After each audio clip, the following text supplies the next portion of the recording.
नमः विष्णुपादाय कृष्णपृष्ठाय भूतले श्रीमती वेदव्यासदेव स्वामिने नमः विष्णुपादाय कृष्णपृष्ठाय भूतले श्रीमती भक्तिवेदांत नमस्ते सरस्वती देवी गौरवाणी प्रचारिणी विशेष शून्यवादी पाश्चात्य देश तारणे जय श्री कृष्ण चैतन्य प्रभु नित्यानंद प्रियत्वैत गदाधर श्रीवासदि गौर भक्तवृंद हरे कृष्ण कृष्ण कृष्ण हरे हरे हरे राम राम राम हरे।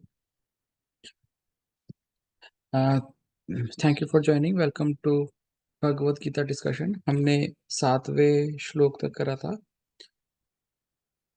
चैप्टर 4 के 7वें श्लोक तक करा था। 8वें श्लोक से करना है तो क्विक रिवीजन। फर्स्ट श्लोक में भगवान ने बोला कि ये जो पिछले चैप्टर्स में मैंने भक्त योग के बारे में बताया है, कर्म योग के बारे में, वो मैंने विवस्वान को भी बताया था, सूर्यदेव को। और फिर कहते हैं कि ऐसे परंपरा में विवस्वान ने अपने बेटे को बताया, मनु को, फिर इक्ष्वाकु को आया। ऐसे परंपरा में एक ज्ञान आगे आया, लेकिन समय की वजह से नष्ट हो गया। तो सेम ज्ञान मैंने आज तुमको बताया, ऐसे बताया अर्जुन को कृष्णा ने। अर्जुन ने क्वेश्चन पूछा 4th श्लोक में कि आपका जन्म तो अभी हुआ है और विवस्वान का जन्म तो बहुत पहले हुआ है, तो ये मैं कैसे जानूं कि आपने उन्हें भी बताया था। फिर भगवान ने क्लैरिफाई किया 5वें श्लोक में कि मेरे और तुम्हारे बहुत सारे जन्म हो चुके हैं, उसमें से तुम्हें तो याद नहीं है लेकिन मेरे को सारे याद हैं। 6ठे श्लोक में भगवान ने बताया कि मैं तुम सारे जीवों का ईश्वर हूँ, भगवान हूँ, और प्रकृति में अपनी मर्जी से आता हूँ, अवश्य नहीं आता जैसे कि बाकी लोग आते हैं। तो भगवान ने फिर बताया कि कब आते हैं, क्यों आते हैं, रीजन क्या है आने का। तो 2 श्लोक में यदा यदा ही धर्म से ग्लानिर्भवति भारत। तो ये जो धर्म उन्होंने बताया है पिछले चैप्टर्स में, जब इसका ह्रास होता है, जब ये कम हो जाता है, तो भगवान अभ्युत्थानम अधर्म से तदात्मानम सृजाम्यहम्, तो इस धर्म को दोबारा स्थापित करने के लिए आते हैं। यहाँ तक हमने कंप्लीट किया था। अब ये दूसरा रीजन बता रहे हैं भगवान जी, परित्राणाय साधूनां, जो हम आज पढ़ेंगे। परित्राणाय साधूनां विनाशाय च दुष्कृतां धर्म संस्थापनार्थाय संभवामि युगे युगे। तो भगवान जी इसमें 3 रीजन बताते हैं क्यों आते हैं। फर्स्ट रीजन परित्राणाय साधूनां, साधुओं की रक्षा करने के लिए। सेकंड रीजन विनाशाय च दुष्कृतां, जो दुष्ट लोग हैं जो साधुओं को परेशान करते हैं उनका नाश करने के लिए, जो धर्म का विनाश करते हैं। थर्ड रीजन धर्म संस्थापना अर्थ है। धर्म, जो धर्म बताया है ना मैं चैप्टर 2 और 3 में, उसकी दोबारा से स्थापना करने के लिए भगवान आते हैं। संभवामि युगे युगे, हर युग में उनको बार बार वापस आते हैं। भक्तों का उद्धार करने के लिए, दुष्टों का विनाश करने तथा धर्म की फिर से स्थापना करने के लिए मैं हर युग में प्रकट होता हूँ। ये बहुत फेमस वर्स है, काफी लोगों को याद भी है। श्रील प्रभुपाद इसमें समझाते हैं, साधु की डेफिनेशन समझा रहे हैं क्या होती है। परित्राणाय साधु नाम बोला है भगवान जी ने, तो श्रील प्रभुपाद समझाते हैं भगवत गीता के अनुसार साधु यानी कि पवित्र पुरुष कृष्ण भावना भावित व्यक्ति है। जो पुरुष हमेशा, जो इंसान ये समझता है कि भगवान हर समय मेरे साथ हैं, हर समय भगवान को याद रखता है, उसकी डेफिनेशन दी है साधु। अधार्मिक लगने वाले व्यक्ति में भी यदि पूर्ण कृष्ण चेतना हो तो उसे साधु समझना चाहिए। तो ये डेफिनेशन दे रहे हैं श्रील प्रभुपाद। साधु कौन है? जो हमेशा गॉड कॉन्शियस है, हमेशा भगवान का ध्यान करता है, भगवान में उसे पूर्ण विश्वास है। कह रहे हैं अधार्मिक लगने वाला व्यक्ति भी, जो ऐसा दिख रहा है कि गलत काम कर रहा है, वो भी अगर पूरा गॉड कॉन्शियस है तो उसे साधु समझना चाहिए। इसके बारे में अगर किसी को इलेबोरेशन चाहिए तो प्लीज बीच में रोक लेना, नहीं तो मैं नहीं कर रहा इलेबोरेशन। दुष्कृताम यानी कि असुर लोग की डेफिनेशन प्रभुपाद दे रहे हैं कि उन व्यक्तियों के लिए आया है जो कृष्ण भावनामृत की परवाह नहीं करते। ठीक है, जो लोग भगवान के बारे में ना जानना चाहते हैं ना इंटरेस्टेड है, उनको दुष्कृताम बोला है प्रभुपाद ने। ऐसे दुष्कृताम या उपद्रवी मूर्ख तथा अधम व्यक्ति कहलाते हैं, भले ही वे सांसारिक शिक्षा से विभूषित क्यों ना हो। तो चाहे मटेरियली कितने भी एजुकेटेड हो या जो कुछ भी है, अगर वो कृष्ण भावनामृत की परवाह नहीं करते तो वो दुष्कृताम या उपद्रवी या मूर्ख या अधम कहलाते हैं। इसके विपरीत यदि कोई 100% कृष्ण भावनामृत में लगा रहता है तो वह विद्वान या सुसंस्कृत ना भी होकर, ना भी हो फिर भी साधु माना जाता है। ठीक है, तो श्रील प्रभुपाद बेसिकली ये समझा रहे हैं कि जो मटेरियल एजुकेशन है, कोई प्रोफेसर है तो फिर भी वो दुष्कृत हो सकता है, दुष्कृताम हो सकता है। कोई भिखारी है तो वो फिर भी साधु हो सकता है, क्योंकि इसका केवल एक ही क्राइटेरिया बता रहे हैं श्रील प्रभुपाद कि वो भगवान में उसका विश्वास है कि नहीं, भगवान के बारे में हमेशा ध्यान करता है कि। जहां तक अन्य ईश्वरवादियों का प्रश्न है, भगवान के लिए आवश्यक नहीं कि वे उनके विनाश के लिए उस रूप में अवतरित हों। तो कह रहे हैं कि जो लोग भगवान पे नहीं विश्वास करते, केवल उनके विनाश के लिए जरूरी नहीं है कि भगवान अवतरित हो। जो सेकंड रीजन है, विनाशाय च दुष्कृताम, तो अनीश्वरवादी और दुष्कृताम सेम हो गया। तो उसके लिए भगवान के लिए आवश्यक नहीं है कि वो उनके विनाश के लिए उस रूप में अवतरित हो, इस रूप में वे रावण तथा कंस को वध करने के लिए हुए थे। ठीक है, तो इतने सारे लोग हैं खराब, ऐसा नहीं है कि भगवान सबको मारने के लिए आएंगे। भगवान के ऐसे अनेक अनुचर हैं जो असुरों का संहार करने में सक्षम है। तो भगवान को ले ऐसी चीजों के लिए आने की जरूरत नहीं है। भगवान बहुत इजीली किसी को भी, अगर उसका लाइफ खत्म करना है तो बैठे बैठे ऊपर से कर सकते हैं। किंतु भगवान तो अपने उन निष्काम भक्तों को तुष्ट करने के लिए विशेष रूप से अवतार लेते हैं, जो असुरों को निरंतर तंग, जो जिन असुरों के द्वारा निरंतर तंग किए जाते हैं। तो ये श्रील प्रभुपाद ये स्ट्रेस दे रहे हैं कि जो फर्स्ट रीजन है, विना परित्राणाय साधुनाम, वो भगवान जी का मेन रीजन है आने का। वो कह रहे हैं विनाशाय च दुष्कृताम जो रीजन है, वो इतना मेन रीजन नहीं है। भगवान जी मेनली परित्राणाय साधुनाम इसके लिए आते हैं। असुर भक्त को तंग करता है। ठीक है, ये फैक्ट है, असुर भक्त को तंग करता है। स्क्रीन शेयर नहीं हो रहा क्या? स्क्रीन शेयर अभी तो स्क्रीन शेयर नहीं हो रहा। ओह, मेरे को लगा मैंने शेयर किया हुआ है। एक सेकंड, शेयर स्क्रीन हो रहा है कि नहीं? ओह सॉरी, अच्छा, शेयर नहीं हो रहा था। तो असुर भक्त को तंग करता है, ये फैक्ट है कि असुर भक्त को तंग करते हैं, भले ही वह उनके सगे संबंधी क्यों ना हो। एग्जाम्पल्स दे रहे हैं श्रील प्रभुपाद। यद्यपि प्रहलाद महाराज के हिरण्यकशिपु के पुत्र थे, तो भी वे अपने पिता द्वारा उत्पीड़ित थे। तो नॉर्मली ऐसा देखने में नहीं आता कि पिता अपने बच्चे को परेशान करेगा, पर प्रहलाद महाराज को उनके पिता ने मारने की कोशिश की। तो प्रहलाद महाराज जो है वो भगवान के भक्त हैं और हिरण्यकशिपु असुर है। उसी प्रकार कृष्ण की माता देवकी यद्यपि कंस की बहन थी, किंतु उन्हें तथा उनके पति वसुदेव को इसके लिए दंडित किया गया था, क्योंकि उनसे कृष्ण को जन्म लेना था। दूसरा एग्जाम्पल देवकी माता और वसुदेव को दे रहे हैं कि कंस की बहन थी, काफी प्रेम था उन दोनों का, लेकिन असुर था कंस, और उस क्योंकि भगवान को जन्म लेना था माता देवकी के थ्रू, तो फिर कंस ने उनको बहुत परेशान किया। अतः भगवान कृष्ण मुख्यतः देवकी के उद्धार करने के लिए प्रकट हुए थे, कंस को मारने के लिए नहीं। ठीक है, तो इस पूरे पैराग्राफ में मेन रीजन ये बताया भगवान जी ने कि परित्राणाय साधु नाम मेन रीजन होता है भगवान के आने का। किंतु ये दोनों कार्य एक साथ संपन्न हो गए। अतः कहा जाता है कि भगवान भक्त का उद्धार करने तथा दुष्ट असुरों का संहार करने के लिए विभिन्न अवतार लेते हैं। ठीक है, तो ये रीजंस हैं भगवान के आने के। तो कृष्णदास कविराज कृत चैतन्य चरितामृत के निम्नलिखित श्लोकों जो मध्य लीला में है, अवतारों के सिद्धांतों का सारांश प्रकट होता है इनके श्लोकों में कि क्यों आते हैं। क्या कहते हैं?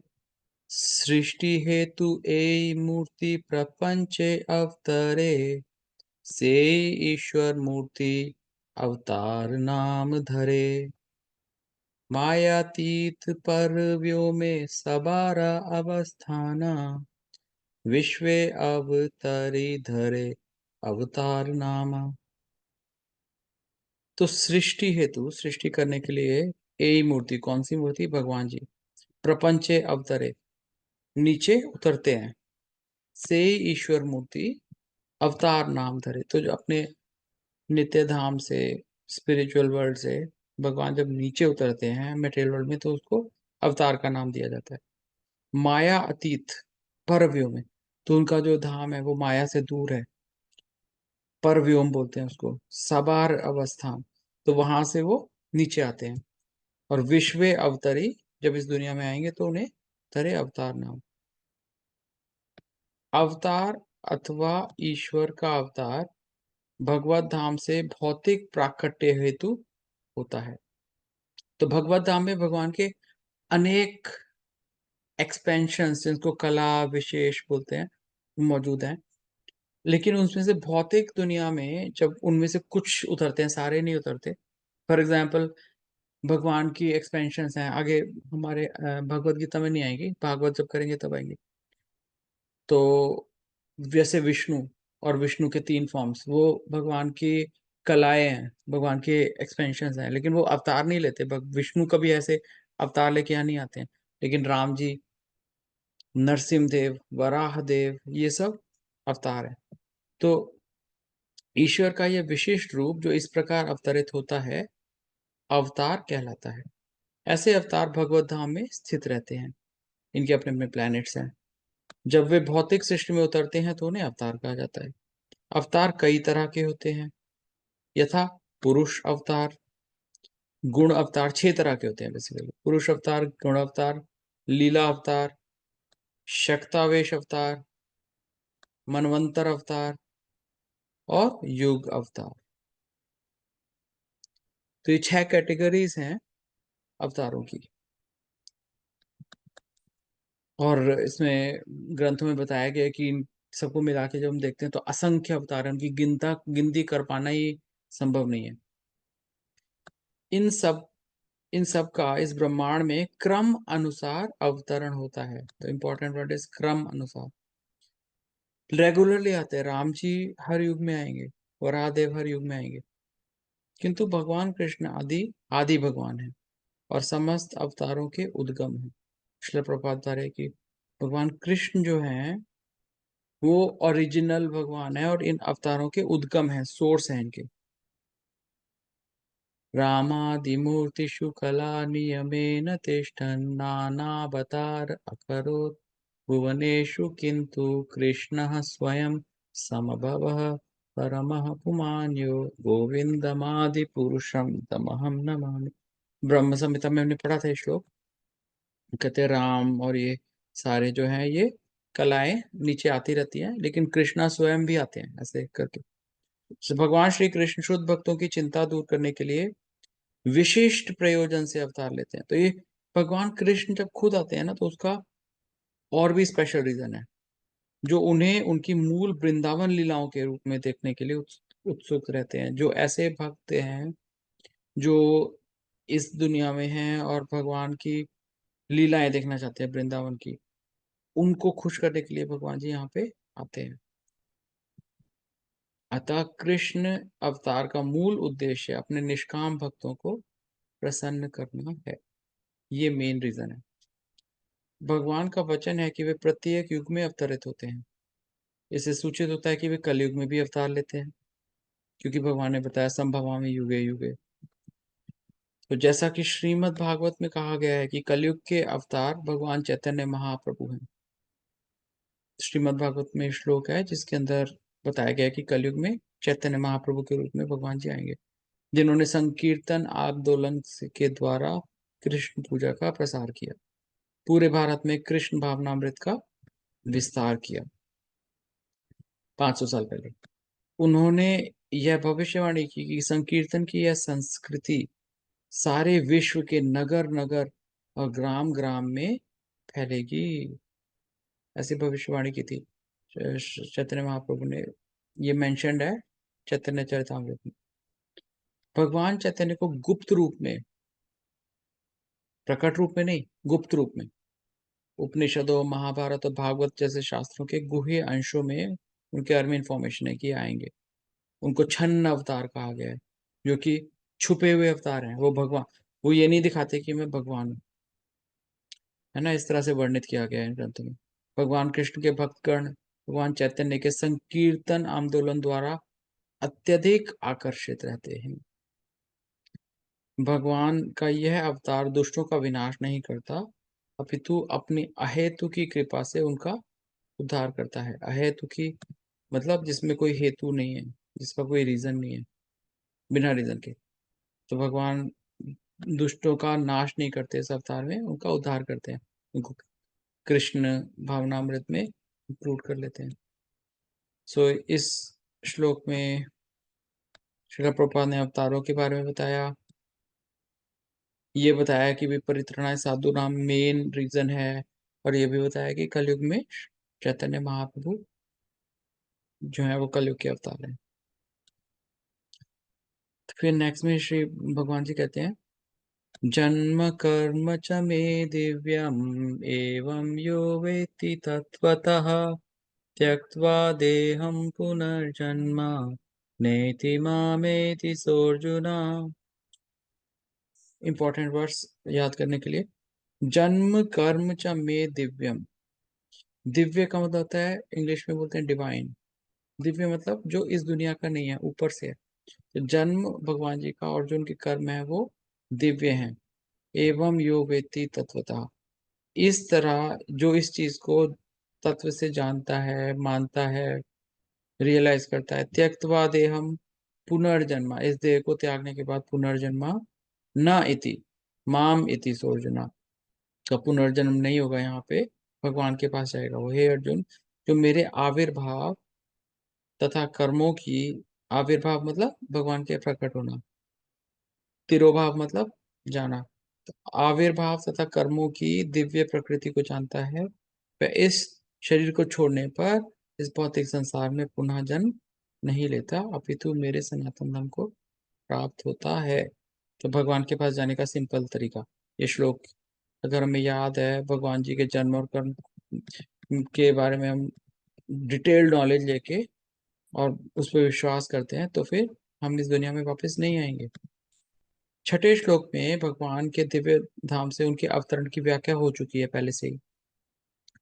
जो मनुष्य भगवान के आविर्भाव के सत्य को समझ लेता है, वह इस भव बंधन से मुक्त हो जाता है। शरीर को छोड़ते ही तुरंत भगवत धाम को लौट जाता है। भव बंधन से जीव की ऐसी मुक्ति सरल नहीं है। तो अभी इससे पढ़ के हमें कितना इजी लग रहा है ना कि बस भगवान के जन्म और कर्म ये दिव्य हैं, इतनी बात हमें समझ में आनी है, उसके बाद हम दुनिया से मुक्त हो गए। पर श्रील प्रभुपाद बता रहे हैं कि इतनी सरल एक्चुअली में है नहीं, क्योंकि जो निर्विशेषवादी हैं, जो भगवान के भौतिक स्वरूप को मानते ही नहीं है, भगवान के स्वरूप को मानते ही नहीं, वो कहते भगवान का कोई फॉर्म ही नहीं है ना। और जो योगी जन है, जो अष्टांग योगी हैं, जो कि भगवान, जो वो क्या था, वदंती तत्तत्विदम तत्वम यत् ज्ञानम अद्वयम ब्रह्म इति परमात्मा इति भगवान इति शब्दते। तो भगवान की जो तीन रियलाइजेशंस हैं, जो तीन वेज हैं जिसमें भगवान एग्जिस्ट करते हैं, ब्रह्म इति निर्विशेषवादी ब्रह्म रियलाइजेशन में मानते हैं कि भगवान है लेकिन उनका कोई फॉर्म नहीं है, सब जगह पे है। योगी जन जो हैं वो ब्रह्म को भी मानते हैं और परमात्मा को भी मानते हैं कि भगवान ब्रह्म स्वरूप में हर जगह पे है, परमात्मा स्वरूप में हर जीव में है। लेकिन भक्तगण तीनों रियलाइजेशन को मानते हैं, और भक्त को पता है कि भगवान ब्रह्म रूप में भी हैं, परमात्मा ब्रह्म रूप, लेकिन उनको, उनकी आंखें हमेशा भगवान के स्वरूप को देखने के लिए तरसती रहती हैं। तो ये शिला प्रपात तारे की जो ये दो कैटेगरी हैं, ब्रह्मवादी लोग जो निर्विशेषवादी कहा जाता है, और जो अष्टांग योगी हैं, इनको पर्याप्त कष्ट तथा अनेकानेक जन्मों के बाद ही ये मुक्ति प्राप्त कर पाते हैं। ये हम चैप्टर 12 में दोबारा पढ़ेंगे, भगवान जी ने स्वयं भी बताई है ये चीज।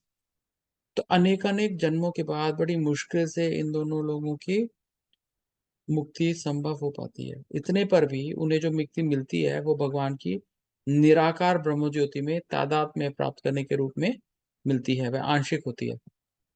तो आगे जाके हम पढ़ेंगे ग्रंथों में कि मुक्ति तो 5 प्रकार की होती है। ये ऐसे नहीं कि बस मुक्त होके, मुक्ति के भी कैटेगरीज हैं। सालोक्य, सारूप्य, सायुज्य, साष्टि, सालोक्य, सारूप्य, सायुज्य, साष्टि, और एक और मुक्ति होती है सालोक्य, मतलब भगवान के लोक पे, भगवान जिस लोक में हम उसी लोक में रहेंगे। सारूप्य मतलब भगवान का जो रूप है विष्णु रूप सेम रूप मिलेगा। सायुज्य मतलब भगवान की बॉडी में मिल जाना, भगवान की ब्रह्म ज्योति, भगवान की जो बॉडी से एफल्जेंस निकल रही है उसके अंदर मिल जाना। और यही यही जो निराकार ब्रह्म ज्योति में मिलने की जो मुक्ति होती है सायुज्य मुक्ति, ये असुरों को प्राप्त होती है और निर्विशेषवादियों को और योगी जनों को प्राप्त होती है ये मुक्ति। और ये श्रील प्रभुपाद बताते हैं कि आंशिक होती है, पार्शियल है। और दूसरा प्रॉब्लम क्या है, भौतिक संसार में लौट जाने का भय बना रहता है इनका। ये तब तक वो मुक्ति के लिए एलिजिबल है जब तक कोई डिजायर मन में नहीं आया। पर आत्मा का की प्रॉपर्टी है डिजायर करना, जैसे कोई डिजायर है तो ये नीचे गिर जाएंगे इतनी मेहनत के बाद। किंतु भगवान के शरीर की दिव्य प्रकृति तथा उनके कार्यकलापों को समझने मात्र से भक्त इस शरीर का अंत होने पर भगवत धाम को प्राप्त करते हैं, संसार में लौट आने का भय नहीं रह जाता। तो जो जन्म कर्म च में दिव्यम, अगर हम इस वाले इंस्ट्रक्शन को फॉलो करते हैं तो इजीली भगवान के धाम में पहुंच जाएंगे और वापस लौटने का डर भी नहीं रहेगा। ब्रह्म संहिता 5.33 में बताया गया है कि भगवान के अनेकों रूप तथा अनेकों अवतार हैं। अद्वैतम अच्युतम अनादिम अनंत रूपम आद्यम पुराण पुरुष। यद्यपि भगवान के अनेक दिव्य रूप हैं फिर भी वे अद्वय भगवान हैं।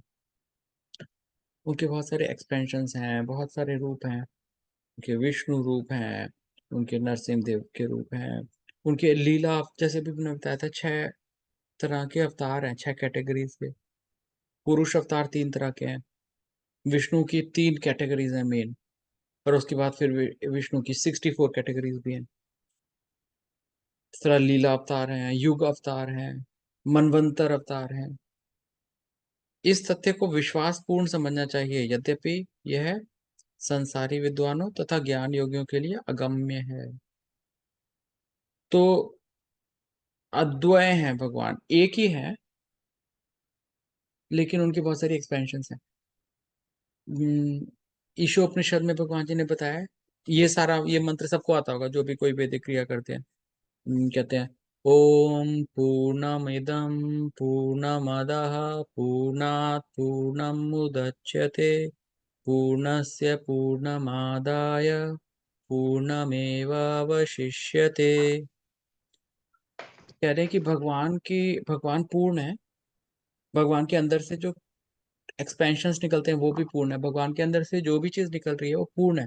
पूर्णमिदम, ये जो अर्थ है ये पूर्ण है, अपने आप में पूरी है। इवन भगवान एक बीज पैदा करते हैं वो भी पूरा है, उसके अंदर से एक पेड़ निकलता है, फिर बीज निकलता है, फिर पेड़ निकलता है। एक ही बीज के अंदर इन्यूमरस पेड़ है और इन्यूमरस बीज हैं। भगवान एक है लेकिन उनकी जो एक्सपेंशन है वो भी पूर्ण है। पूर्णात पूर्णम उदच्यते, पूर्ण से पूर्णम आधा है। पूर्ण में से जब पूर्ण निकलने का तो क्या बचेगा, पूर्णम एव अवशिष्यते। लेकिन ये जो तथ्य है ये हमें विश्वास पूर्ण समझ लेना चाहिए, बस मान लेना चाहिए इसको, क्योंकि ये संसारी विद्वानों ज्ञान योगियों के लिए अगम्य है, क्योंकि वो अपनी बुद्धि का यूज करते हैं इसको समझने के लिए। लेकिन ये ऐसा ट्रुथ है जो कि हम समझ नहीं सकते, इसको हमें मान लेना चाहिए।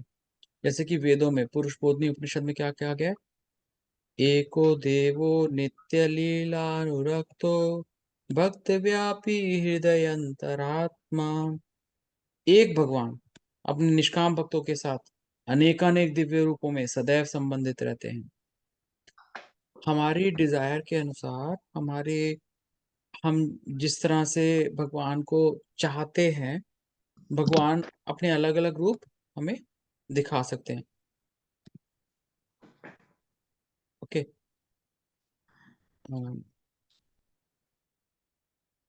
सो भगवान अलग अलग रूप हमें दिखाएंगे। जैसे कोई कोई इंसान भगवान को बाल्य रूप में सेवा करना चाहता है भगवान की, तो भगवान उनको बाल रूप ही दिखाएंगे, बालम मुकुंदम मनसा स्मरामि।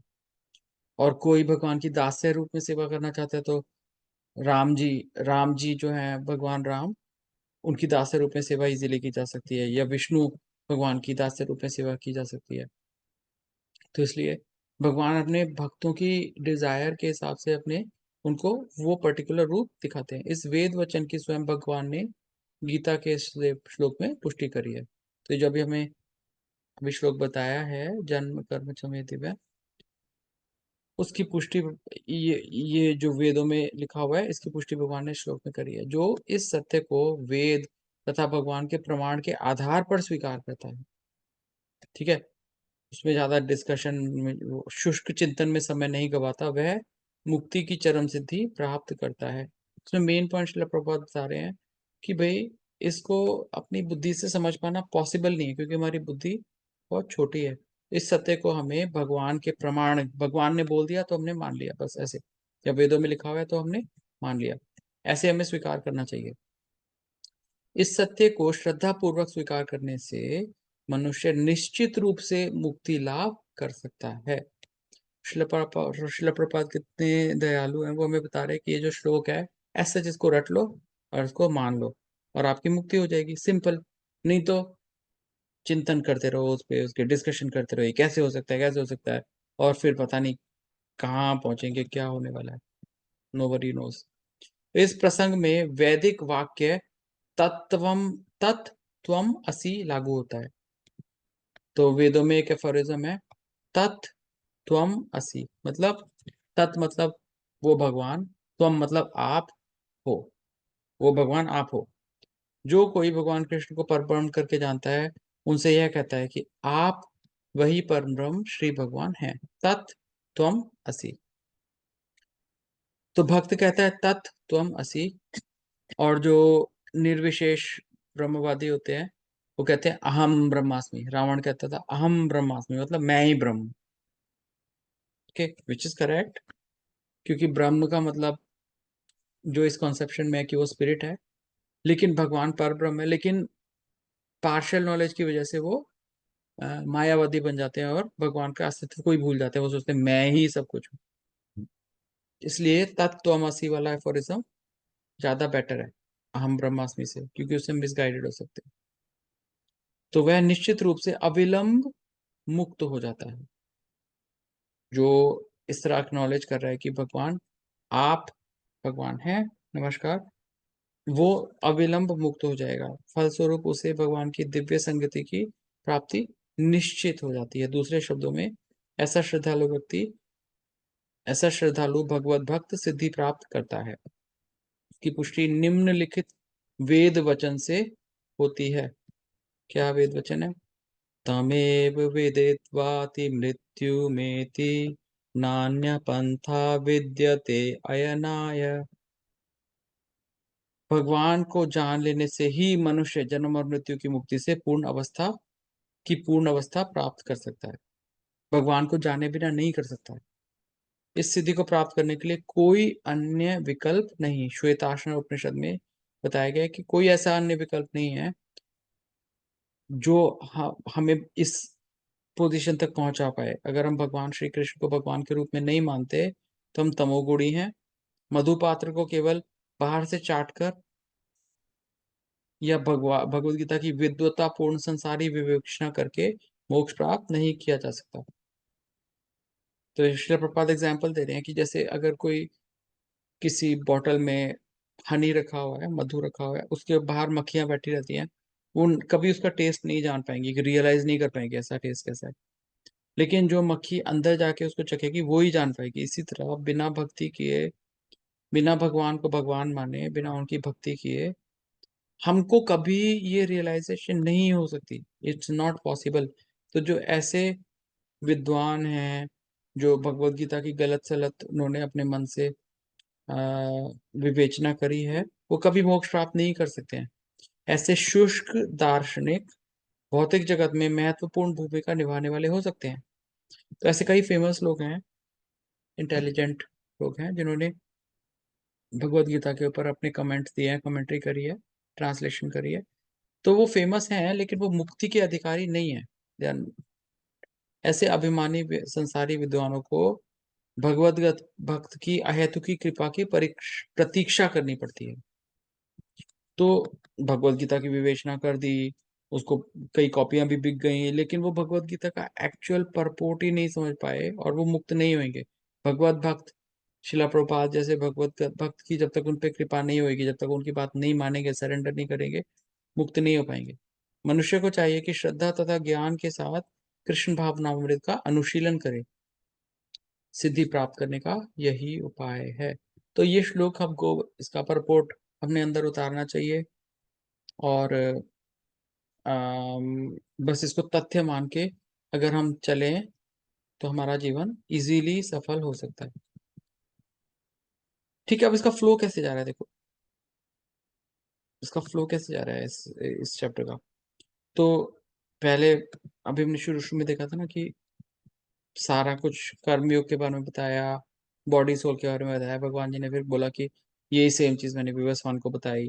फिर आगे जाके भगवान ने बताया कि अरे भाई मैं भगवान हूँ, मैं तुमसे डिफरेंट हूँ। फिर अब ये बता रहे हैं कि फिर भी ये बताया कि मैं आता क्यों हूँ इस दुनिया में। ठीक है, फिर ये बताया कि मेरा जो मैं आता हूँ, जो मेरा जन्म अपीयरेंस है और जो मेरे कर्म है वो दिव्य है। अगर कोई इसको जान जाता है तो वो इस दुनिया से पार हो सकता है। फिर अर्जुन को एक क्वेश्चन पूछ सकते हैं कि अच्छा ओके, अगर ऐसा सही है तो क्या ऐसा कभी कोई गया है आज तक? Has anybody achieved success just by this? तो भगवान का आंसर देते हैं यस। वीतराग भय क्रोधा मन्मया मामुपाश्रिताः बहवो ज्ञान तपसा पूता मद्भावमागताः। भगवत गीता इस क्वेश्चन आंसर्स भगवान जी ने अर्जुन के क्वेश्चन आंसर किए हैं, लेकिन वो क्वेश्चन आंसर करने के बाद और भी चीजें बताते जाते हैं। और कोई प्रोबेबल क्वेश्चन हो सकता है जो कोई पूछे, तो हो सकता है कि कोई इंसान पूछे कि ओके आप ये बोल रहे हो कि जन्म कर्म च मे दिव्यम और इससे केवल ये जानने से पार हो सकता है, तो कोई एग्जाम्पल भी है क्या ऐसा? तो भगवान कह रहे हैं यस। वीत राग भय क्रोधा मन मया माम उपाश्रिता बहवो ज्ञान तपसा पूता। तो कह रहे हैं कि बहवो, बहवो मतलब बहुत सारे, अनेक, ज्ञान तपसा पूता। तो ये जो ज्ञान और तपस्या ये जो दी है इससे पवित्र होके मत भावम आगता, ऑलरेडी मेरे पास आ चुके हैं। वीत राग भय क्रोधा, राग मतलब अटैचमेंट, भय मतलब डर, क्रोध मतलब एंगर, इन सब से बच चुके हैं, मुक्त हो चुके हैं। कैसे? मत मया माम उपाश्रिता, भगवान जी के आश्रय में आके। तो ये जो नॉलेज है, ऐसा नहीं है कि फर्स्ट टाइम फर्स्ट बंदा हम ही होगा, हम एक्सपेरिमेंट कर रहे हैं, भगवान सच बोल रहे हैं कि नहीं। बहुत सारे लोग ऑलरेडी अचीव कर चुके हैं, तो भगवान जी बता रहे हैं ऐसे। तो आसक्ति भय क्रोध से मुक्त होकर मुझ में पूर्णतया तन्मय होकर मेरी शरण में आकर बहुत से व्यक्ति भूतकाल में मेरे ज्ञान से पवित्र हो चुके हैं। इस प्रकार उन सबों के प्रति उन सबों ने मेरे प्रति दिव्य प्रेम को प्राप्त कर लिया है। तो it is possible, it is done before. जैसे कि पहले कहा जा चुका है कि विषय में आसक्त व्यक्ति के लिए परम सत्य के स्वरूप को समझ पाना अत्यंत कठिन है। तो जो विषयी व्यक्ति है, जो मटेरियलिस्टिक लोग हैं, हम जैसे ही, उनके लिए परम सत्य के स्वरूप को समझ पाना बहुत मुश्किल है कि भाई परम सत्य एक इंसान है, एक इंसान है जो कि दो हाथ दो पैर वाला है, ये भगवान है, ऐसे समझ पाना बहुत मुश्किल है, इम्पॉसिबल है। सामान्यतया जो लोग देह आत्म बुद्धि में आसक्त होते हैं, मतलब हम जैसे लोग जो समझते हैं कि हम बॉडी हैं, वे भौतिकवाद में इतने लीन रहते हैं कि उनके लिए समझ पाना असंभव सा है कि परमात्मा व्यक्ति भी हो सकता है। भाई इस पूरी दुनिया का कंट्रोलर एक हम जैसा दिखने वाला इंसान हो सकता है, ये हम मानने को तैयार ही नहीं है। ठीक है, ऐसे भौतिकतावादी व्यक्ति इसकी कल्पना तक भी नहीं कर पाते कि ऐसा भी दिव्य शरीर है जो नित्य तथा सच्चिदानंद में है। तो हम ये नहीं मान पाते हैं कि शरीर कोई ऐसा भी है भगवान का पॉसिबल जो कि खत्म नहीं होता है ना, जो हमारी तरह मरता नहीं है, हमारे शरीरों की तरह। हम नहीं मान पाते हैं इस चीज को, हमें समझना बहुत मुश्किल होता है। भौतिकतावादी धारणा के अनुसार तो शरीर नाशवान, अज्ञानमय तथा अत्यंत दुखमय होता है, जो कि है हम सबका, है ना। लेकिन अतः जब लोग भगवान के साकार लोगों को भगवान के साकार रूप में के विषय में बताया जाता है तो उनके मन में शरीर की यही धारणा बनी रहती है। अब लोग पूछेंगे श्री कृष्ण कैसे मरे, तो ये भगवान पे ये वर्ड ही लागू नहीं होता है। क्योंकि हम लोग मरते हैं क्योंकि, या हमें लगता है कि हम मर रहे हैं क्योंकि हम अपने आप को शरीर समझते हैं, लेकिन हमारा हमारा आत्मा जो है वो छोटा सा है। इनफैक्ट हम आत्मा है और वो बहुत छोटा सा है। पर भगवान का जो शरीर है वही उनकी आत्मा है। भगवान के शरीर में और उनकी आत्मा में कोई डिफरेंस ही नहीं है। भगवान के शरीर की डेथ नहीं होती, भगवान शरीर को छोड़ के नहीं जाते, उसी शरीर के को लेके जाते हैं। जब कई करोड़ों साल बाद आएंगे तो उनका सेम फेस होगा, सेम स्माइल होगी उनकी, एग्जैक्टली exactly। उनके ऊपर टाइम का फर्क नहीं पड़ता। ऐसे भौतिकतावादी पुरुषों के लिए विराट भौतिक जगत का स्वरूप ही परम तत्व है। तो जो बहुत मटेरियलिस्टिक लोग हैं, वो कहते हैं कि पूरी दुनिया जो भगवान का विराट रूप है, कहते हैं यही है भगवान बस। फलस्वरूप वे परमेश्वर को निराकार मानते हैं। तो कहते हैं कि भाई ओके, कुछ लोग तो मानते ही नहीं है, कुछ लोग की कहते हैं कि भगवान है ही नहीं, कुछ लोग कहते हैं कि हाँ भगवान है तो बस है सब जगह, उसका कोई फॉर्म नहीं है। और भौतिकतावाद में वो इतने तल्लीन रहते हैं कि भौतिक पदार्थ से मुक्ति के बाद भी अपने स्वरूप को बनाए रखने के विचार से डरते हैं। ठीक है, तो ये पूरा पढ़ते हैं फिर हम ये समझेंगे कि क्या बोल रहे हैं शिला प्रभुपाद। कितना बचा है? और काफी सारा बचा है, तो साथ साथ ही समझ लेते हैं। ओके, तो भौतिकता में इतने तल्लीन हैं कि भौतिक पदार्थ से मुक्ति के बाद भी अपने स्वरूप को बनाए रखने के विचार से डरते हैं। यानी जब हम इस दुनिया में रहते हैं तो हम कई बार बहुत परेशान होते हैं, तो हमें कई बार लगता है कि ये मर के तो मुक्ति मिलेगी कम से कम, हमें ये नहीं चाहिए।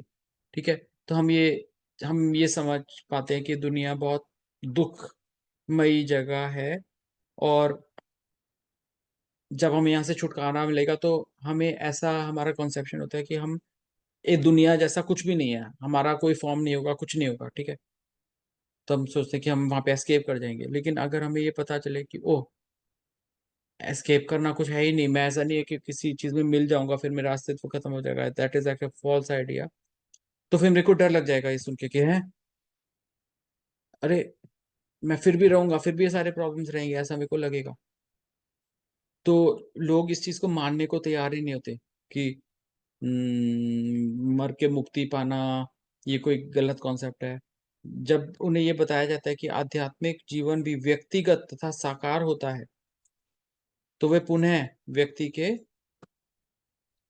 बनने से भयभीत होते हैं। तो जब उनको बताया जाएगा कि भाई तुम्हारी फिर भी रिस्पॉन्सिबिलिटी है, तुम जो कर रहे हो वो तुम्हारे अकाउंट में ही जाता है अल्टीमेटली। ऐसा नहीं है कि सब कुछ खत्म हो गया। हम लोग सोचेंगे कि हाँ अभी मैं जो कुछ भी कर लूँ उसके बाद फिर सब खत्म हो गया, जीरो हो गया, गुड, मैं बच गया। लेकिन अगर हमें बताया जाएगा कि नहीं ऐसा नहीं है, तुम्हारा तो ऐसा नहीं है कि तुम कहीं पे मिल जाओगे और फिर सब कुछ खत्म हो गया, तुम हमेशा इंडिविजुअल रहोगे, हमेशा तुम्हारी रिस्पॉन्सिबिलिटी जो तुम कर रहे हो वो है। तो वो लोग डर जाएंगे कि कहेंगे कि सोचेंगे क्या है, ये क्या है। तो फलतः वे निराकार शून्य में तदाकार होना पसंद करते हैं। ठीक है, तो उनका यही कंसेप्शन होता है, वो चाहते हैं कि भाई जब मैं सबसे परेशान हो जाऊंगा तो मैं मुक्त हो जाऊंगा, दैट्स इट, मैं मुक्त होना चाहता हूँ ताकि ये खत्म हो जाए सब कुछ। सामान्यतया वे जीवों की तुलना समुद्र के बुलबुलों से करते हैं, जो समुद्र के टूटने पर समुद्र में ही लीन हो जाते हैं। तो ऐसी एनालॉगी देते हैं वो कि भी समुद्र में इतने सारे बुलबुले हैं, लेकिन वो तो टेम्परेरी हैं, वो टूट के फिर समुद्र में मिल गए तो एक है। इसी तरह से हम लोग भी अभी डिजायर्स हैं तो हम लोग इधर हैं, और जब डिजायर खत्म हो जाएगी तो हम एक उसमें मिल जाएंगे सारे के सारे। इस तरह की एनालॉगीज देते हैं जो मायावादी लोग होते हैं। तो पृथक व्यक्तित्व से रहित आध्यात्मिक जीवन की यह चरम सिद्धि है। तो जो ये वाला कॉन्सेप्ट है कि हम सब इंडिविजुअल सोल्स नहीं हैं, हम मिल जाएंगे, उनका ये सबसे हाईएस्ट कॉन्सेप्ट है ब्रह्मवादी, कि हम मिल गए, खत्म हो गया सब कुछ, दी एंड। यह जीवन की भयावह अवस्था है जो आध्यात्मिक ज्ञान से के पूर्ण ज्ञान से रहित है। तो शिला प्रपात कह रहे हैं कि जो कॉन्सेप्ट है इन लोगों का कि कोई इंडिविजुअलिटी नहीं है, सोल इंडिविजुअल नहीं है, एक बार जब मुक्त हो जाएगी तो मिल जाएगी, सब कुछ खत्म हो गया उनका अस्तित्व, ये बड़ी भयावह अवस्था है एक्चुअली। और ये आध्यात्मिक जीवन के पूर्ण ज्ञान से रहित है, ये बहुत अल्प ज्ञान है, आधा फूदा ज्ञान है, बिल्कुल गलत ज्ञान है। इसके अतिरिक्त ऐसे बहुत से मनुष्य हैं जो आध्यात्मिक जीवन को तनिक भी नहीं समझ पाते। ठीक है, ऐसे बहुत सारे हैं मटेरियलिस्टिक लोग जो सोचते हैं कि ये पागलपंती है, वेस्ट ऑफ टाइम है। फॉर एग्जाम्पल कंस जो था वो साधु लोगों को कहता था कि ये क्या बकवास कर रहे हो, भगवान का नाम ले रहे हो, कुछ तो काम करो। तो वो ना हंटर मार के अपने घोड़ों की जगह लगाता था कि कम से कम मेरा रथ ही वो जो दो, कुछ काम तो करो, अपना टाइम वेस्ट कर रहे हो, इस तरह से बोलता था। तो अनेक वादों तथा दार्शनिक चिंतन की विविध विसंगतियों से परेशान होकर वे ऊब उठते हैं या क्रुद्ध हो जाते हैं। ओके, तो जब जैसे किसी को ये समझ में आया कि ये मटेरियलिस्टिक जो है, ये तो बेकार है, इतनी इतनी समझ में आ गई। तो फर्स्ट भगवान जी ने बताई है कि शरीर और आत्मा का डिफरेंस उतना समझ में आया, लेकिन उसके आगे वो नहीं जा पा रहे हैं। तो उनको ये जो सारे इतने सारे कॉन्सेप्ट्स हैं, और ब्रह्मवादी, मायावादी और भगवत ज्ञान, ये सारे जो अलग अलग कॉन्सेप्ट्स हैं, इनसे परेशान हो जाते हैं, समझ नहीं पाते, और बोर हो जाते हैं, नाराज हो जाते हैं कि क्या बकवास है, और मूर्खतावश ऐसा निष्कर्ष निकालते हैं कि परम कारण जैसा कुछ है ही नहीं, प्रत्येक वस्तु अंततः शून्य है, जो कि बुद्धा जी की फिलॉसफी का, गौतम बुद्ध की फिलॉसफी का कंक्लूजन है, शून्यवाद। कि अपने कर्म ठीक करो, मटेरियल से मत लगो, और बस मेडिटेट करो शून्य में, ठीक है, तो तुम दुखों से मुक्त हो जाओगे।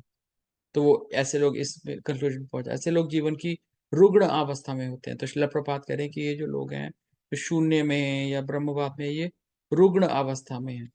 कुछ लोग भौतिकता में इतने आसक्त रहते हैं कि वे आध्यात्मिक जीवन की ओर ध्यान ही नहीं देते, ठीक है, मटेरियलिस्ट लोग हो गए। कुछ लोग तो निराशावश सभी प्रकार के आध्यात्मिक चिंतनों से क्रुद्ध होकर प्रत्येक वस्तु पर अविश्वास करने लगते हैं। कि किसी गुरु के अंडर गए, पता चला कि ये तो ढोंगी है और ये सब, तो फिर वो कहेंगे कुछ है ही नहीं, असली कुछ है ही नहीं, इससे दूर रहो, इन स्पिरिचुअलिटी से ही दूर रहो। इस अंतिम कोटि के लोग किसी न किसी मादक वस्तु का सहारा लेते हैं, और उनकी मति विभ्रम को कभी कभी आध्यात्मिक दृष्टि मान लिया जाता है। तो ऐसे फॉरेन कंट्रीज में बहुत ज्यादा है, एलएसडी लेते थे, और वो कहते हैं कि एलएसडी से हम भगवान को प्राप्त कर सकते हैं, इस तरह से ड्रग्स लेके हेलुसिनेशन हो रहे हैं उनको। तो पहले तो वो बिल्कुल ही डिप्रेशन में चले गए, उनको लग रहा है कि कुछ भी सच नहीं है, परेशान है। फिर उसके बाद परेशानी में उन्होंने ड्रग्स लेना शुरू किया, और फिर वो कह रहे हैं कि ओह आई कैन सी गॉड। तो ये उस कैटेगरी के लोगों की बात करें श्लोक के बाद। मनुष्य को भौतिक जगत के प्रति आसक्ति की तीनों अवस्थाओं से छुटकारा पाना था। तो ये जो सारी चीजें बताई है, उसका कंक्लूजन क्या बता रहे हैं? तीन अवस्थाएं हैं। ये है आध्यात्मिक जीवन की उपेक्षा, कि भाई ये कुछ है ही नहीं आध्यात्मिक। आध्यात्मिक साकार रूप का भय, कि भाई भगवान का कोई रूप है, हमारा भी एक स्वरूप है, हम हमेशा अपने आत्मा रूप में रहेंगे, हम पृथक हैं, हम मिल नहीं जाएंगे, इससे भय करना, ये सेकंड प्रॉब्लम है। और जीवन की हताशा से शून्यवाद की कल्पना, और कुछ भी समझ नहीं आ रहा, कोई फिलॉसफी समझ में नहीं आ रही, क्या बकवास है, बस मेडिटेट करो, अपने कर्मों को ठीक करो और शून्य में चले जाओ। तो ये जो तीन अवस्थाएं हैं, हमें इनसे छुटकारा पाना है। तो ये पार्शियल स्पिरिचुअलिटी की तरफ है, लेकिन श्रील प्रपात बोल रहे हैं कि हमें इनसे ऊपर जाना है, हमें करेक्ट नॉलेज लेनी है। जीवन की इन तीनों अवस्थाओं से छुटकारा पाने के लिए क्या तरीका है? प्रामाणिक गुरु के निर्देशन में। प्रामाणिक गुरु मतलब जो परंपरा से हैं, जिन्होंने भगवत तत्व को समझ लिया, और उनके क्रियाकलापों में ये दिखता है, तो उसमें भगवान की शरण ग्रहण करना, ठीक है। तो ऐसे जो गुरु हैं, वो ऑलरेडी उन्होंने भगवान की शरण ग्रहण की हुई है, और उनके सानिध्य में हम भी शरण ग्रहण करेंगे भगवान के। भक्तिमय जीवन के नियम तथा विधि विधानों का पालन करना आवश्यक है। तो जो भक्ति के नियम हैं, उनका पालन प्रामाणिक गुरु के निर्देशन में, ये तरीका है। हम इन सारी, तो मेटीरियलिज्म हो गया एक, तो कि भगवान है ही नहीं, और फिर दूसरा कह रहे कि चलो मेटीरियल बेकार है, लेकिन ये तीन तरह की अवस्थाएं हैं जो कि कहीं स्पिरिचुअलिटी की तरफ बढ़ रहे हैं, लेकिन पता नहीं कहाँ फंसे हुए हैं। हम चारों चीजों से दूर जाना चाहते हैं, हम करेक्ट जगह पे जाना चाहते हैं। तो उसका तरीका क्या है? प्रामाणिक गुरु के निर्देशन में भक्ति के विधि विधानों का पालन करना आवश्यक है। भक्तिमय जीवन की अंतिम अवस्था भाव या दिव्य ईश्वरीय प्रेम कहलाती है। ये हमारा एम है कि हम भगवान से, अभी तो हम भगवान को जानते ही नहीं है, पहले भगवान के बारे में जानो, उसके बारे में सुनो कि वो कितना कुछ करते हैं हमारे लिए, और फिर उसके बाद हमें कौन से प्रेम हो जाए। तो ये फाइनल एम है हमारे लाइफ का, किसी भी जीवा की जर्नी का। भक्ति रसामृत सिंधु जो ग्रंथ है उसके अनुसार भक्ति का विज्ञान इस प्रकार है। आदौ श्रद्धा ततः साधु संगो अथ भजन क्रिया ततो अनर्थ निवृत्ति स्यात् ततो निष्ठा रुचिस्ततः अथासक्तिस्ततो भावः ततः प्रेमाभ्युदञ्चति साधकानामयं प्रेम्णं प्रादुर्भावे भवेत् क्रमः। भक्ति रसामृत सिंधु एक हाई ग्रंथ है जो श्रील रूपा गोस्वामी ने लिखा, जो one of the six Goswamis हैं, और इनको चैतन्य महाप्रभु ने सारी शिक्षा दी थी। और उसके इस श्लोक में 9 स्टेजेस ऑफ भक्ति बताई गई है। शुरू की स्टेज क्या होती है? श्रद्धा, फेथ, लिटिल फेथ। जब में लिटिल फेथ होता है तो सेकंड स्टेज आती है साधु संग।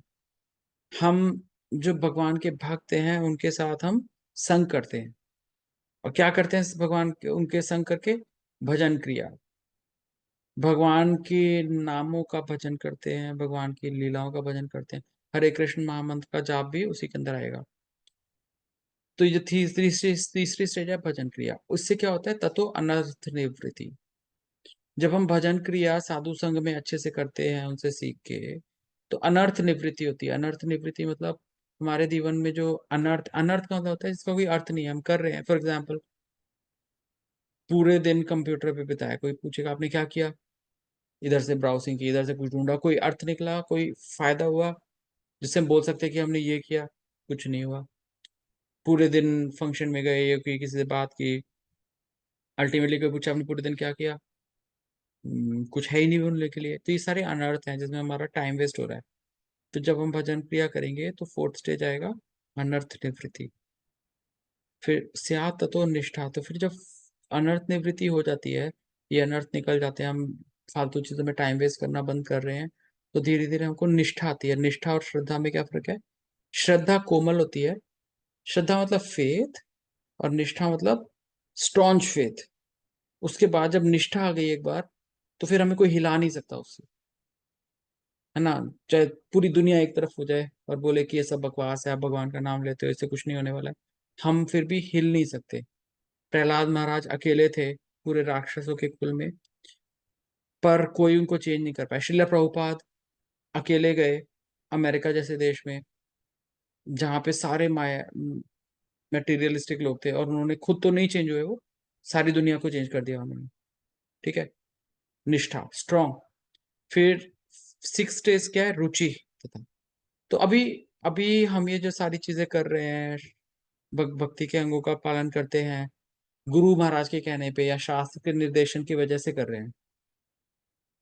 पर सिक्स स्टेज क्या होती है कि हमें उसमें रुचि आ जाती है, हमें और कुछ मन नहीं करता, हमें केवल भगवान के बारे में पढ़ने का मन करता है, उनकी लीला सुनने का मन करता है, हमें उनकी चैंटिंग करने का मन करता है, और बाकी चीजें करने का मन नहीं करता, हमारा इंटरेस्ट पैदा हो गया है इसमें। ठीक है। फिर उसके बाद क्या? सेवन स्टेज अथा आसक्ति। आसक्ति मतलब अटैचमेंट और स्ट्रॉन्ग। रुचि तो हो गया इंटरेस्ट। फॉर एग्जाम्पल, जैसे कभी कोई गर्ल और बॉय का रिलेशन बनता है तो पहले वो एक दूसरे को लाइक करते हैं, तो रुचि उस तरह से हो गया, लाइकिंग। ठीक है। उसके बाद फिर एक स्टेज आएगी कि वो एक दूसरे के साथ हमेशा रहना चाहते हैं, ज्यादा अटैचमेंट, आसक्ति होगी। फिर उसके बाद भाव, उसके बाद तो इमोशन आ जाएगा उनमें। एट्थ स्टेज भाव, इमोशन, सीवियर इमोशनल अटैचमेंट। और नाइन्थ स्टेज प्रेम अभिदंचति। तो नाइन्थ स्टेज डीप लव। तो ये प्रादुर्भावे ब्रवेत क्रम, ये क्रम से भक्ति की स्टेजेस हैं, जो कि भक्ति रसामृत सिंधु में दी हुई है, जो हम सबकी लाइफ में आ सकती है अगर हम इस प्रोसेस को सिंसियरली फॉलो करेंगे। प्रारंभ में आत्म साक्षात्कार की समान इच्छा होनी चाहिए।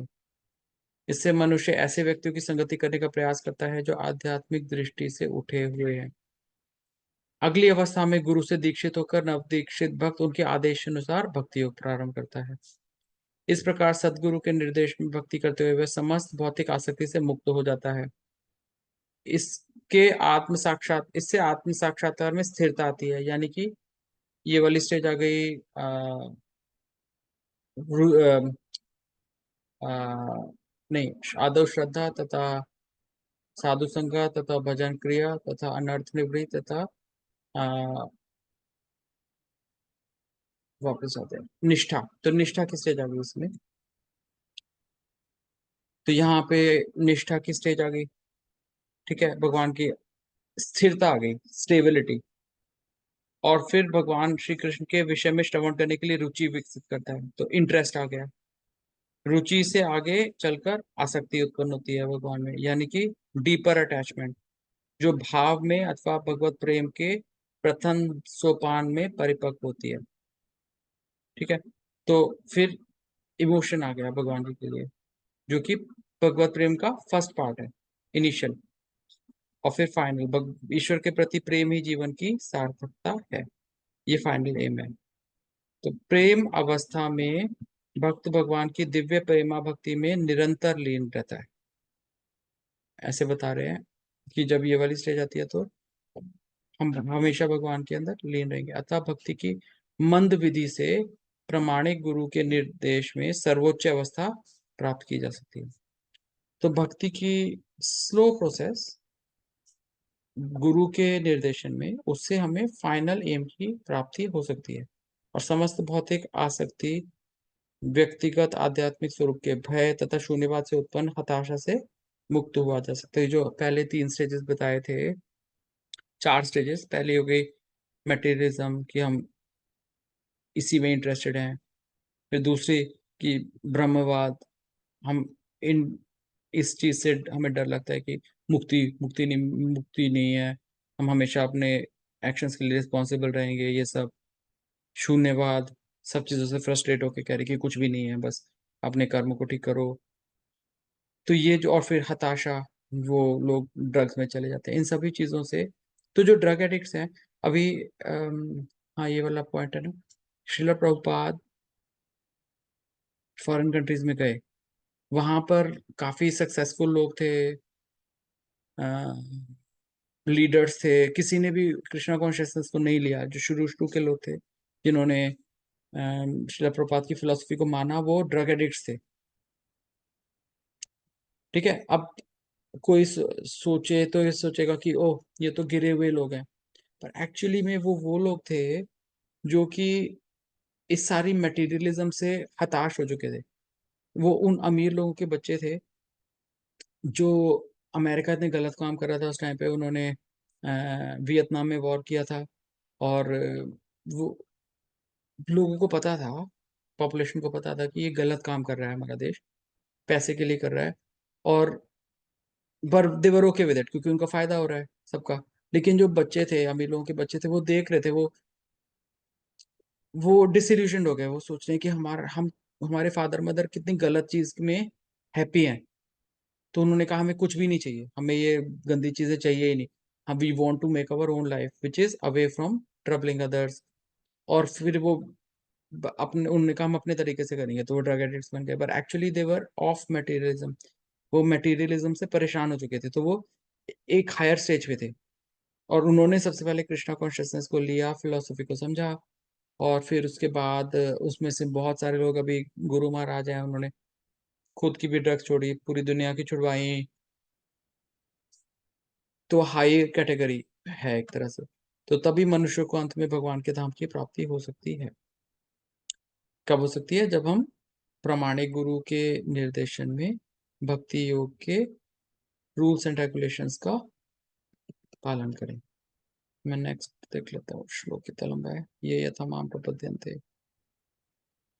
थोड़ा सा लंबा है, तो कोई बात नहीं, हम फ्लो देख लेते हैं। ये यथा माम प्रपद्यन्ते हम कल करेंगे, मतलब नेक्स्ट टाइम करेंगे।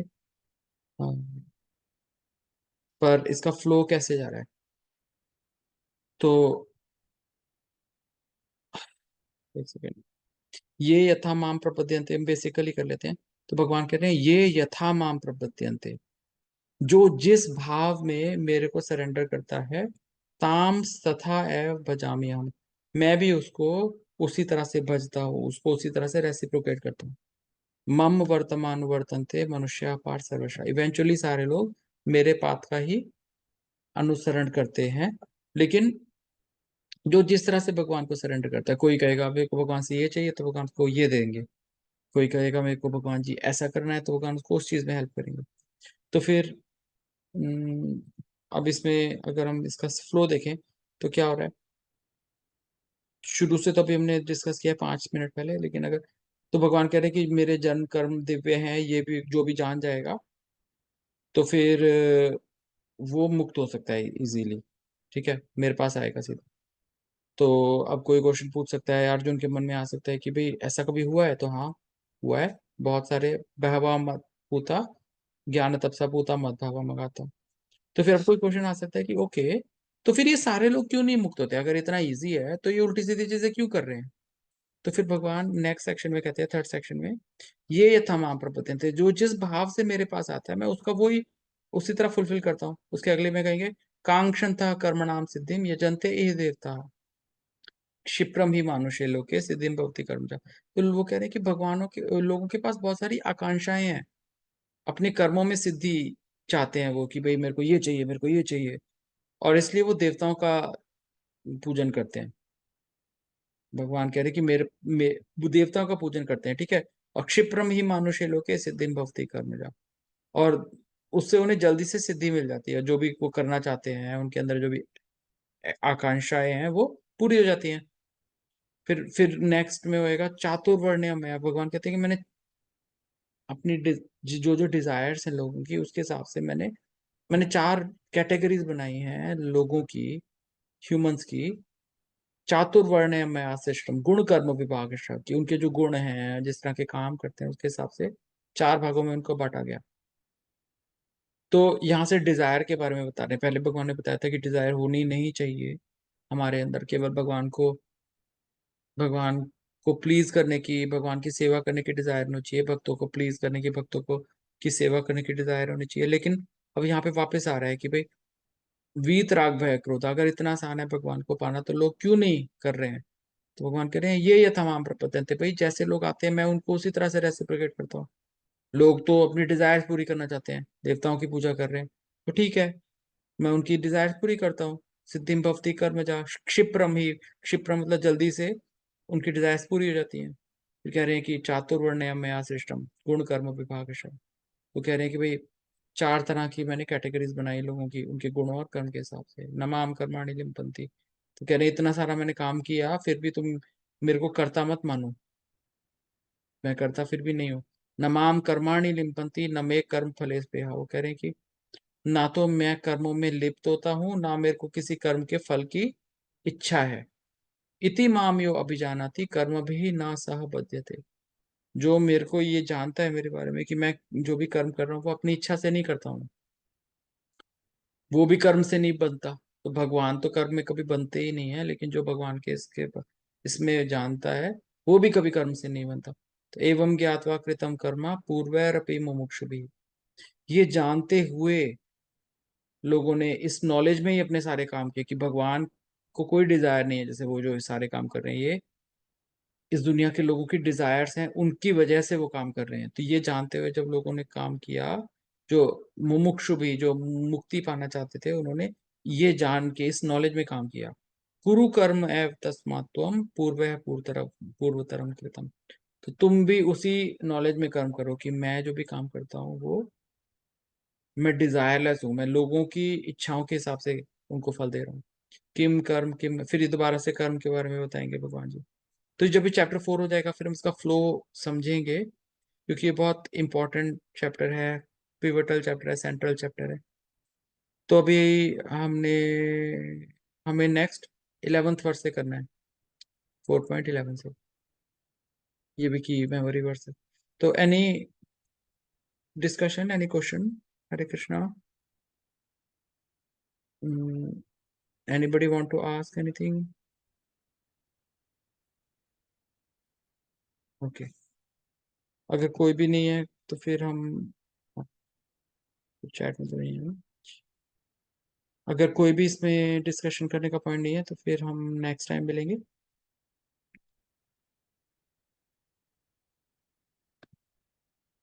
हम्म, अलाउ टू अनम्यूट।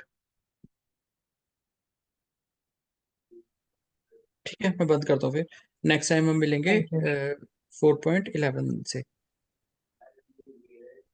अनलेस कोई ठीक। क्वेश्चन है। छवि माता जी, आपका कोई क्वेश्चन है क्या? नहीं नहीं प्रभु जी, कोई क्वेश्चन नहीं है। मैं जो आपने पढ़ाया एक बार फिर से मैं खुद बुक में भी देखूंगी, क्योंकि एक बार सुनने के बाद पढ़ने में थोड़ा और अगर कुछ लगेगा तब मैं आपसे प्रश्न पूछूंगी। क्योंकि बुक अभी पढ़ना तो काफी बहुत जरूरी है। कैटेगरीज, हाँ हाँ। क्योंकि काफी कैटेगरीज डिस्कस हुई है ना, तो जब आप समझा रहे थे तो समझ में आ गया, लेकिन फिर जब दोबारा से पढ़ो तो लगता है कुछ नया पढ़ रहे हैं। तो मैं वो पढ़ के मुझे कुछ होगा तो मैं आपसे पूछूंगी। माता जी, हमारे यहाँ पे डिवोटीज हैं, शायद मैंने पहले बताया कि नहीं बताया, हमारे यहाँ पे डिवोटीज हैं जो हर रोज भगवत गीता के 2 श्लोक पढ़ते हैं। ठीक है, भगवत गीता में 700 श्लोक हैं, तो वो 365 दिन जो साल के होते हैं उसमें एक साल में एक भगवत गीता एक बार कंप्लीट करते हैं। 40 साल हो गए उनको करते हुए, 40 बार भगवत गीता कर चुके हैं वो। और फिर वो डिस्कस करते हैं कि देखो इस बार मैंने ये नया रियलाइज किया इस वर्ष में। 40 बार भगवत गीता पढ़ चुके हैं, धीरे धीरे, रेगुलरली, 2-2 श्लोक करके। पर भगवत गीता इतना डीप है, उसमें इतनी लेयर्स, लेवल्स ऑफ रियलाइजेशन है।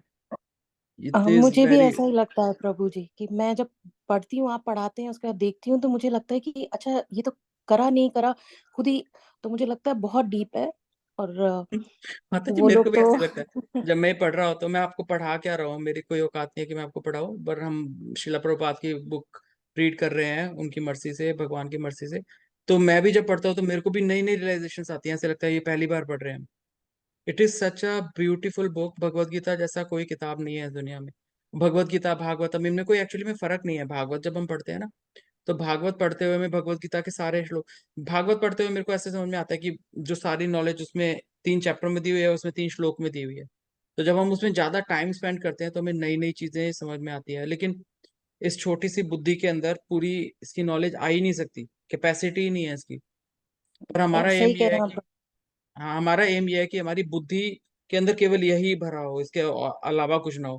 पूरा तो ये नहीं आ सकता, लेकिन जितना भी हो वो यही हो। ये हमारा एम होना चाहिए, तो हमारी लाइफ सफल हो सकती है। ठीक है प्रभु जी, मैं पढ़ करके कुछ होगा तो मैं आपसे फिर डिस्कशन करती चलो, थैंक यू वेरी मच, हूँ। Thank you very much for participating. Hare तो कृष्णा। हरे कृष्ण। हरे कृष्णा।